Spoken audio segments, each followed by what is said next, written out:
নমস্কার, দিনবার্তায় আপনাদের স্বাগত। এই মুহূর্তে বিশেষ নিবেদন নিয়ে আমি জয়দীপ। এখনকার বিস্তারিত। বিজেপি সরকার আসার পূর্বে শিক্ষার হাল হকিকত যতটা নড়বড়ে ছিল তার দ্বিগুণ উন্নত হয়েছে বিজেপি সরকার আসার পর। বর্তমানে শিক্ষার আমূল পরিবর্তন ঘটেছে। মুখ্যমন্ত্রী ডক্টর হিমন্ত বিশ্ব শর্মার অনারস প্রয়াসে বরাক উপত্যকার সার্বিক বিকাশ ঘটাতে রাজ্যের মুখ্যমন্ত্রীর প্রয়াস কোনো দিকে কম নয়। সব দিক দিয়ে পরিবর্তনের ছোঁয়া লেগেছে। বিশ্বাস লেগেছে বিজেপি সরকারের প্রতি জনগণের। মঙ্গলবার শ্রীভূমি শহরের জেলা স্কুল পরিদর্শক কার্যালয় সংলগ্ন জেলা ভিত্তিক আভ্যন্তরীণ পরীক্ষা সমিতির নবনির্মিত ভবনের দ্বার উদ্ঘাটন করতে গিয়ে মনের অভিপ্রায় তুলে ধরেন অসমের মীন পশুপালন তথা পূর্ত বিভাগ মন্ত্রী কৃষ্ণেন্দু পাল। বরাক উপত্যকার লোকদের জন্য রাজ্যের মুখ্যমন্ত্রী কতটা সহনশীল তা ওনার কর্মকাণ্ডে প্রমাণ পাওয়া যায় বলে উল্লেখ করেন মন্ত্রী। বরাক উপত্যকাবাসীর জন্য বিশেষ ভবন নির্মাণ করা হচ্ছে দিল্লি বা কলকাতায়। ভবন নির্মাণ হলে বরাকবাসী বিভিন্ন দিক নিয়ে উপকৃত হবেন। কংগ্রেস আমলে যা হয়নি বিজেপি সরকার বাস্তবায়ন করে সবাইকে দেখিয়ে দিয়েছে। 64 বছর পর বরাক উপত্যকা সরকারি কাজকর্মে বাধ্যতামূলক করা হলো বাংলা। রাজ্যের মুখ্যমন্ত্রীর বিশেষ প্রয়াস প্রশংসিত। এছাড়াও অন্যান্য দিক উন্নত সাধনে মুখ্যমন্ত্রীর বিশেষ পদক্ষেপের কথা তুলে ধরেন মন্ত্রী কৃষ্ণেন্দু। এদিনে অনুষ্ঠানে জেলা স্কুল পরিদর্শক নীলজ্যোতি দাস, অতিরিক্ত জেলা আয়ুক্ত তথা শিক্ষা বিকাশ দায়িত্বপ্রাপ্ত উদয়শঙ্কর দত্ত, জেলা বিজেপির সভাপতি সঞ্জীব বণিক, প্রাক্তন জেলা বিজেপির সভাপতি সুব্রত ভট্টাচার্য, জেলা প্ল্যানিং স্ট্যাটিস্টিক্যাল আধিকারিক অসিত দত্ত, ডিএলআইসিসি সম্পাদক অসিত পাল প্রমুখ সহ শিক্ষক শিক্ষিতরা উপস্থিত ছিলেন। এই যে ভবন উন্মোচনে উপস্থিত আমাদের এডিসি এডুকেশন উদয়শঙ্কর দত্ত মহাশয়, আইএস নীলজ্যোতি দাস, আমাদের জেলা বিজেপির সভাপতি সঞ্জীব বণিক মহাশয়,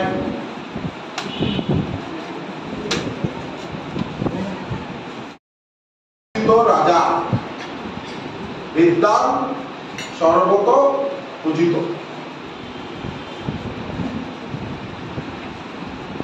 বিদ্যান ব্যক্তি সব জায়গায় সবাই সম্মান করবে, সবাই পূজা করবে, সবাই যত্ন করবে, আদর করবে। এবং আমি এখানে যাদের সম্মুখে বসা সব বিদ্যান ব্যক্তি, আপনাদের সম্মুখে যে বক্তব্য রাখবো, আমি এই জেলার ছেলে হিসাবে খুব আনন্দ লাগছে, খুব নিজেকে গর্বিত অনুভব করছি যে আজকে আমি এই শহরের ছেলে, আসাম মন্ত্রিসভায় আমাকে স্থান দিয়েছেন মাননীয় মুখ্যমন্ত্রী ডক্টর হিমন্ত বিশ্ব শর্মা মহাশয়। এবং আপনারা আমাকে যে নিমন্ত্রণ করে এনে এই শুভ উদ্বোধনের যে সুযোগ করে দিয়েছেন, তাই সবাইকে শুভেচ্ছা অভিনন্দন। বিশেষ করে দীপুদাকে, দীপুদা আমাকে অনেকদিন ধরে বলছেন কিন্তু আমি টাইম ম্যানেজ করতে পারছি না। আর জেলাধিপতির সঙ্গে আপনাদের একটা মিটিং এর কথা, তো ওইটাও আমি ভাবলাম একদিনে করে ফেলি। তো তাই আজকের এই দিনে এই মিটিং করে আমার টিচার্স অ্যাসোসিয়েশনের সঙ্গে আমাদের ডিস্ট্রিক্ট কমিশনার সাহেবের সঙ্গে একটা যৌথ মিটিং আছে। আমি শুধু এই কথা বলবো যে আপনারা সবাই মিলে সমগ্র আসামের মধ্যে এটা একটা দৃষ্টান্ত আপনারা উপস্থাপন করে দিচ্ছেন যে নিজেরা তিল তিল করে পয়সা জোগাড় করে একটা সমাজের জন্য যে বৃহৎ কাজ করেছেন। যারা এই কাজ করেছেন সবাইকে বহুত বহুত কৃতজ্ঞতা এবং নমস্কার। এটা একটা বিরল দৃষ্টান্ত এবং এটা আপনারা করে দিতে। আমি শুধু এই কথাই বলতে চাই যে আমরা শ্রীভূমি জেলা একটা সময় অনেক পিছপড়া জেলা, বা বরাক উপত্যকা একটা সময় অনেক নেগলেক্টেড ছিল। শিক্ষার ক্ষেত্রে হোক, স্বাস্থ্যের ক্ষেত্রে হোক, কমিউনিকেশন সেক্টরের ক্ষেত্রে হোক, প্রত্যেকটা সেক্টরে আমরা অনেক পিছিয়ে ছিলাম। কিন্তু আজকে আমাদের সর্বকালের শ্রেষ্ঠ মুখ্যমন্ত্রী ডক্টর হিমন্ত বিশ্ব শর্মা মহাশয়ের নেতৃত্বে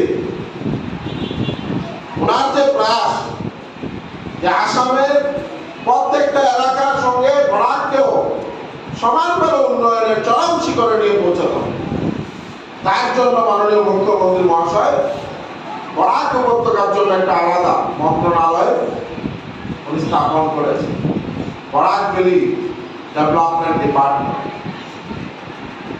এই ডিপার্টমেন্টের মাধ্যমে প্রথমে উনি দু চারটা ওনার মনের কথা বলেছেন ওই দিন গুয়াহাটিতে, যে দিল্লিতে আমাদের এখান থেকে অনেক ব্যক্তি যান, ওনারা আসাম অবশ্য অনেক সময় স্থান পান না, তার জন্য বরাক ভবন একটা নির্মাণ করা হবে বরাক উপত্যকার নাগরিকরা ওইখানে দিল্লিতে গিয়ে ট্রিটমেন্ট হোক আর অফিসিয়াল কোনো কাজ হোক, ট্যুরিজমের জন্য ওইখানে গিয়ে থাকার ব্যবস্থা করার জন্য মাননীয় মুখ্যমন্ত্রী মহাশয় এই উদ্যোগ। ঠিক সেইভাবে কলকাতায় বরাক ভবন, আর বিশেষ করে আমরা যারা এখান থেকে গুয়াহাটিতে যাই, ওইখানে অনেক কাজে এডুকেশনের কাজ হোক, ডিপার্টমেন্টাল ওয়ার্কস হোক, অফিসিয়াল ওয়ার্কস হোক, আমাদের যে হোটেলে থাকতে হয় তার জন্য এখানে গুয়াহাটিতে একটা বরাক উপত্যকার নাগরিকদের জন্য একটা বরাক ভবনের জন্য উনি আগ্রহ করেছেন এবং আগামী কিছুদিনের মধ্যে এই কাজ শুরু হবে। প্রত্যেকটা ডিস্ট্রিক্ট হেডকোয়ার্টার হসপিটালে এমআরআই মেশিন স্থাপন করার জন্য মন্ত্রী কৌশিক রায়কে মুখ্যমন্ত্রী মহাশয় নির্দেশ দিয়েছেন এবং উনি বলেছেন যে বরাকের সার্বিক উন্নয়নের জন্য সবাই যাতে আমরা চিন্তা করি, পার্টিকুলার কোন কনস্টিটিউয়েন্সি সেন্ট্রিক কোন চিন্তাধারা যাতে না হয়, বরাকের নাগরিকরা যেটা উপকৃত হবে এই ধরনের আমরা যাতে চিন্তা করি যেটা সবাই উপকৃত হবে, এই ধরনের আমরা উদ্যোগ হাতে নিই। এই যে কত বড় মনের কথা, কত বড় চিন্তার ব্যক্তি।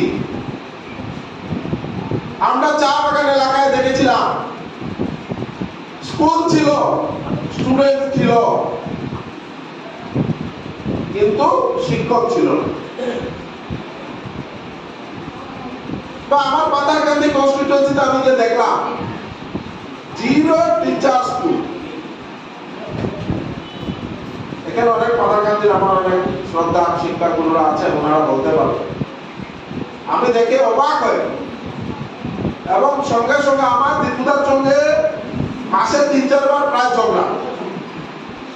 ওই দিন আইএসএর সঙ্গে আমার অনেক খুব উচ্চ স্বরে কথা হয়, কারণ আমরা ঈশ্বরের শ্রেষ্ঠ জীব মানুষ, ভগবান আমাদেরকে এই পৃথিবীতে পাঠিয়েছে, আমরা মাতৃকুলে জন্ম নিয়েছি, কিন্তু তারপর আমাদেরকে ভবিষ্যৎ রাস্তায় এগিয়ে যাওয়ার জন্য যারা আমাদেরকে এই রাস্তায় নিয়ে যাবেন, যারা আমাদেরকে জ্ঞানের পুরো আলোর মধ্যে প্রবেশ করার যে ব্যবস্থা করেন, এইগুলো আপনারা সামনে বসেছেন আপনারা। আর আজকে আমি যদি এখানে স্কুল আছে, টিচার নেই, এই চা বাগানের ছেলে মেয়েদের ভবিষ্যতের কথা চিন্তা করুন। এইসব অনেক এলাকায়। তারপর মাননীয় মুখ্যমন্ত্রী মহাশয়কে কথাগুলো তুলে ধরলাম। আজকে হয়তো বা একটা মিনিমাম একটা আমরা ব্যবস্থা এসে করতে পেরেছি। এখন অনেক শিক্ষকের প্রয়োজন আছে। চা বাগান এলাকায় মডেল হাই স্কুলের ব্যবস্থা করে দিয়েছেন মাননীয় মুখ্যমন্ত্রী মহাশয়, যাতে চা বাগান এলাকার ছাত্রছাত্রীরা ভালোভাবে পড়াশোনা করে ওইখান থেকে গিয়ে কেউ ডক্টর হতে পারে, ইঞ্জিনিয়ার হতে পারে, কেউ ভারতবর্ষকে নেতৃত্ব দিতে পারে, এই উদ্দেশ্যে মাননীয় মুখ্যমন্ত্রী কাজ করে। আচ্ছা, প্রত্যেকটা এলাকায় যাতে শিক্ষার আলো গিয়ে পৌঁছায়, সবাই যাতে আমরা সমাজে সুশিক্ষায় শিক্ষিত হতে পারি, তার জন্য আমাদের মাননীয় মুখ্যমন্ত্রী এবং আমাদের শিক্ষামন্ত্রী দিন রাত অক্লান্ত পরিশ্রম। আজকে আপনাদের এই সভায় আমি মাননীয় মুখ্যমন্ত্রী মহাশয়কে আরেকটা ধন্যবাদ জানাতে চাই, যেহেতু আমিও বরাক উপত্যকার একটা সন্তান। 1961 ইংরাজির 19 মে বাংলা ভাষার জন্য তরতাজা 11টা প্রাণ বলিদান দিতে হয়েছে। তখন সরকার ছিল কংগ্রেস, তারপর অনেক বছর কংগ্রেস রাজত্ব করেছে। আর আমাদের দাবি ছিল যাতে বরাক উপত্যকায় অফিসিয়াল কাজ বাংলায় হওয়ার জন্য, এটাই আমাদের দাবি ছিল। অনেক নেতা আসলেন, মুখ্যমন্ত্রী আসলেন, অনেক ধরনের প্যাকেজ ঘোষণা করলেন, কিছুদিন পর পর একটা ভাষা সার্কুলার দিয়ে দিলেন।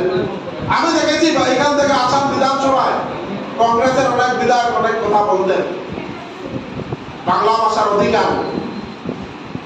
আজকে একটা পত্রিকায় দেখলাম আমাদের একজন জ্ঞানী গুণী ব্যক্তি বললেন এটা আবার কি কাজ হলো। আপনি বলছেন 64 বছর পরে হয়েছে। অন্য কোন সরকারের কোন নেতা বরাক উপত্যকায় বাংলা ভাষা যাতে অফিসিয়াল কাজকর্ম চলে, বরাকে বাংলা বিটিএডিতে বড়, এই কথা কেউ চিন্তা করে নাই। আমরা আন্দোলন করতে হয়েছে। আর বিজেপি সরকার আসার পর বিশেষ করে ডক্টর হিমন্ত বিশ্ব শর্মা মহাশয় মুখ্যমন্ত্রী যার আসীন হওয়ার পর আমাদেরকে আর বলতে হয় নাই, কোনো মেমোরেন্ডাম দিতে হয় নাই। গত 5 দিন আগে পলিটিক্যাল ডিপার্টমেন্ট বি দ্বারা নোটিফিকেশন হয়েছে যে বরাক উপত্যকার সরকারি সব কাজকাম ইংলিশের সঙ্গে বাংলায় যাতে প্রচলিত হয়। তাই আজকে এই সভা থেকে মাননীয় মুখ্যমন্ত্রী ডক্টর হিমন্ত বিশ্ব শর্মা মহাশয়কে বরাকবাসী হিসেবে আমরা অনেক অনেক ধন্যবাদ এবং কৃতজ্ঞতা জানাতে চাই যে 64 বছরের দাবি উনি পূরণ করেছেন। তাই আমাদের সবাই মিলে মুখ্যমন্ত্রী মহাশয়কে আমাদের কৃতজ্ঞতা জানানো দরকার।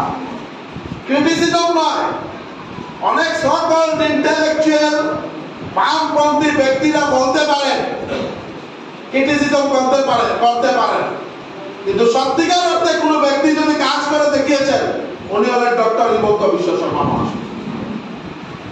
আমরা দেখেছিলাম সিটিজেনশিপ অ্যামেন্ডমেন্ট অ্যাক্ট, এই বিল পাস হওয়ার সময় কংগ্রেসের অনেক বড় বড় নেতারা এখানে আসতেন, বরাকের জন্য এক দাবি, আবার গুয়াহাটিতে গিয়ে আমি মানি না বলে এইভাবে উত্তরীয়র মধ্যে ক্রস লাগানো অনেক নেতাদেরকে, অনেক বিধায়কদেরকে আমরা দেখেছি। এই যে দ্বিচারিতা মনোভাব নিয়ে যারা চলে ওনাদের রাস্তা বেশি দূর এগোতে পারে না। কারণ আজকে সোশ্যাল মিডিয়ার যুগ, এখানে আমি যা বলছি সবাই দেখছে, অনেকে অনেক রেকর্ডিং করছে, তো যা বলবো তাই আমরা কাজে পরিণত করতে হবে। কারণ আমরা ভারতীয় জনতা পার্টির কার্যকর্তা,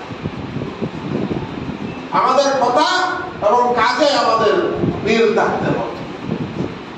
আমি পলিটিক্যালাইজ করছি না, আমি কথাগুলো বলছি কেন, কারণ আপনারাই একমাত্র আমাদের সেই ব্যবস্থা যে বরাককে সঠিক পথে পরিচালিত করতে হবে আপনারাই পারবেন। কারণ আপনারা সমগ্র নাগরিকদের মধ্যে, যুবাপিঢ়ির মধ্যে আপনারা জ্ঞান বিতরণ করছেন, তাই আমাদের সঠিক জ্ঞানী হতে পারে, ভুল পথে যাতে আমরা পরিচালিত না হই, এ আহ্বান কিন্তু থাকলো। আর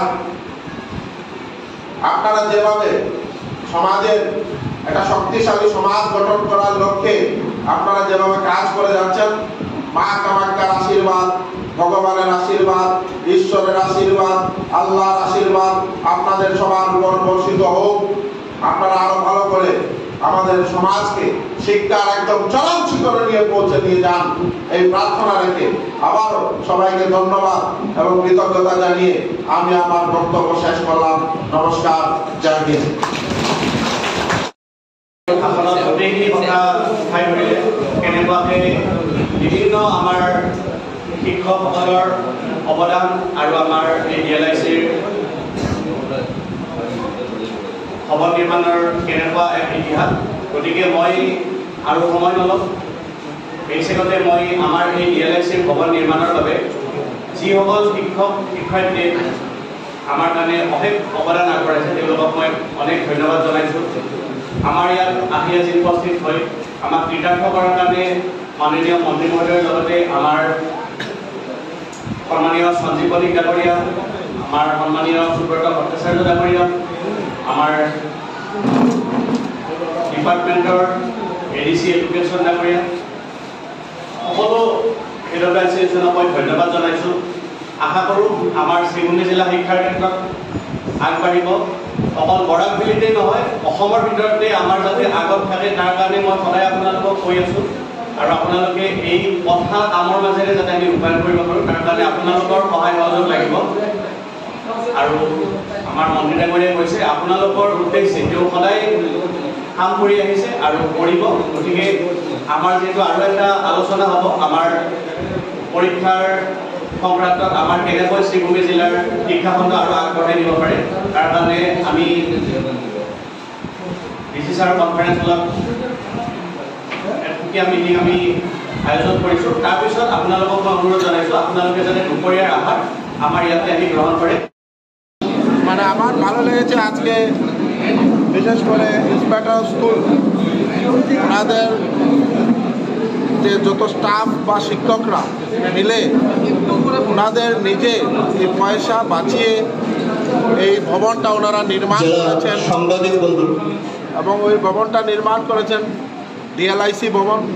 এবং এই ভবনটা এখানে ট্রেনিং হবে বা এখানের মধ্যে শিক্ষকরা আসবেন, এখানের মধ্যে যে বসার ব্যবস্থা, পরিকাঠামো উন্নয়ন এবং সব থেকে একটা দৃষ্টান্ত স্থাপন করেছেন আমি মনে করি আসামের মধ্যে, যে নিজেরা ওনাদের এক একটা পয়সা বাঁচিয়ে সবাই মিলে এই ভবনটা নিজের পয়সায়, শিক্ষকরা এবং ওই অফিসিয়াল স্টাফ সবাই মিলে ওনাদের পয়সায় এই ভবনটা ওনারা নির্মাণ করেছেন। আর আমি সৌভাগ্যবান যে আমাকে যেহেতু এই জেলারই ছেলে আমি, তো আমাকে ওনারা নিয়ে এসেছেন। তো আমি সবাই মিলে আমরা আজকে এইটা দ্বার উদ্ঘাটন করলাম এবং আমি সবাইকে নিয়ে একটু আমরা আলোচনা হলো এবং আমাদের মুখ্যমন্ত্রী ডক্টর হিমন্ত বিশ্ব শর্মা মহাশয় শিক্ষার ক্ষেত্রে আসাম যাতে একটা চরম শিখরে উন্নয়নে গিয়ে পৌঁছতে পারে তার জন্য দিনরাত অক্লান্ত পরিশ্রম করছেন। আমরা সবাই পরিশ্রম করছি, তাই সবাইকে মিলে আমরা যাতে সবাই মিলে আমরা করিমগঞ্জ শ্রীভূমি জেলার শিক্ষার ক্ষেত্রে আরও বেশি আমরা মান আরও এগিয়ে নিয়ে যেতে পারি, তার জন্য আমাদের প্রয়াস এই এতটুকুই ছিল। আর আগামী দিনে এখানের মধ্যে আরও কিছু কাজ আছে যেগুলো আমরা সবাই মিলে আমারও সহযোগিতা থাকবে, সবাই মিলে আমরা করার চেষ্টা করি। সরকারের সঙ্গে থেকে আপনি একটা গুরুত্বপূর্ণ কথা বলে এসেছিলেন, যেটা হচ্ছে স্টুডেন্ট টিচার রেশিও।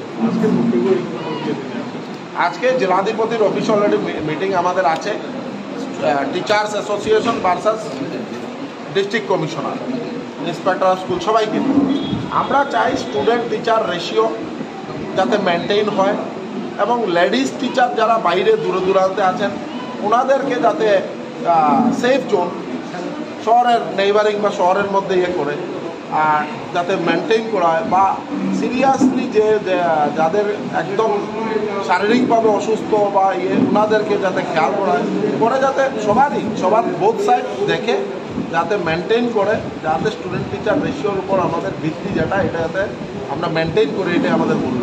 তো এটার উপর আজকে আমাদের মিটিং আছে এবং মিটিংয়ে আমরা সিদ্ধান্ত নেব কীভাবে আমরা এটাকে আমরা এগিয়ে নিয়ে যেতে পারি। জেলা বিভিন্ন স্কুলে ছাত্র সংখ্যা থেকে টিচারের সংখ্যা কম, থেকে যে 12 জন টিচার কিন্তু এইটা নিয়েই আলোচনা, আজকের আলোচনা এটা নেই এবং আমাদের কাছে টিচার শর্টেজ আছে এবং আগামী কিছুদিনের মধ্যে আপনারা দেখেছেন নিউ রিক্রুটমেন্ট হবে বা আমরা যারা আছে এটার মধ্যে আমরা কীভাবে মেনটেন করতে পারি এটা নিয়ে আমরা ব্যবস্থা করব। পাতালঘাটিতে আমরা দেখেছি একজন টিচার দিয়ে স্কুল চলে, আগে তো 0 টিচার ছিল কংগ্রেসের সময়, এখন তো একজন আছে এবং আমরা চেষ্টা করছি এটা 3 জন করবো।